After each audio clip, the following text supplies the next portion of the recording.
Okay, let's try and get a different perspective on what's going on with Nancy Pelosi visiting Taiwan. Who better to do this than with Quindio Zhu Quindio? Thank you so much for joining me, sir, all the way from Beijing. Great to see you. Now, we heard lots of news. You know, Pelosi's in Taiwan. She didn't plan it. It was all over. But we've been talking about this for days. But my first question? Let's start off with how has Beijing, how has China reacted to U.S. House of Representatives Nancy Pelosi visiting Taiwan? Well, Mark, first of all, I want to stress this very important, one China principle, because it is the key. It is at the heart of this controversial issue of her visit to Taiwan. The one China principle is practiced by basically every country in the world. There is only one China. Taiwan is part of China, which is the political foundation for China's relationship basically with every country, including that of the United States. So the U.S. has made a commitment, to China to respect the one China principle. Taiwan is part of China, and they promised in 1979, when the two countries established the foreign relations, that the U.S. will not develop official relationship with Taiwan.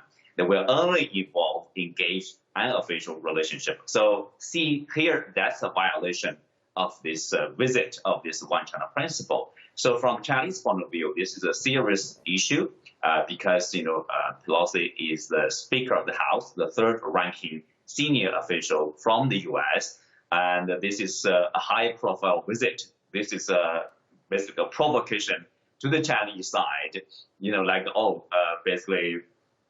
don't care about your one China principle. I will go to Taiwan. I will support Taiwan independence. So this is a serious confrontation for the Chinese side. The response so far, I would say, is a measured response. China, as a responsible big power, largest trading nation of the world, they have a concern about regional stability. And also, they have a concern, I think, the overall relationship between China and the U.S., two nuclear powers. And remember, for today's world, we don't need another war besides the Ukraine war, food crisis, climate crisis, energy shortages, and inflation, remember. So yeah. I think China has acted responsibly, but firmly. There are more responses upcoming. Indeed, we're expecting that. Zhu, we talk about this one China policy. Why hasn't Taiwan been sort of incorporated into mainland China? Why does it still see the island still quite independent and it even rules itself? So are we likely to see China sort of bring in Taiwan into its own fold now, maybe accelerate that process? A good question. This is a wonderful point, Mark, you raised here about, why the status quo right now. Taiwan question is a legacy of the Chinese Civil War from 1945 to 1949, so many, many years ago. And then, in a sense, the Civil War is like unfinished. Part of the Civil War, the KMT, they escaped to the Taiwan island, and the mainland was controlled by the CPC. So the two sides all agree that there is only one China.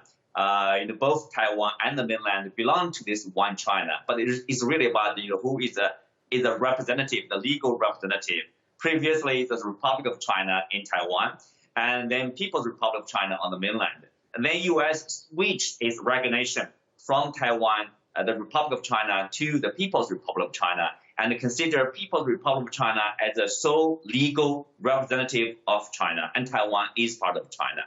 And since that, I would say since then, there's no military attempt from the Chinese mainland to take back Taiwan, because obviously people are very careful about military action or war or civil war again. So the approach from the Chinese side, from the mainland side, is really about through economic development, integration, bring people together, and try to find out a way that's acceptable to both sides, and then achieve national reunification. Peaceful reunification, the one country, two system, is still the best choice. It's really up to the two sides to talk to each other. But right now, the ruling party in Taiwan is the DPP, Democratic Progress Party, which is independence-minded. Since they came to power, and basically there's no or very little communication between the two sides. That's very unfortunate.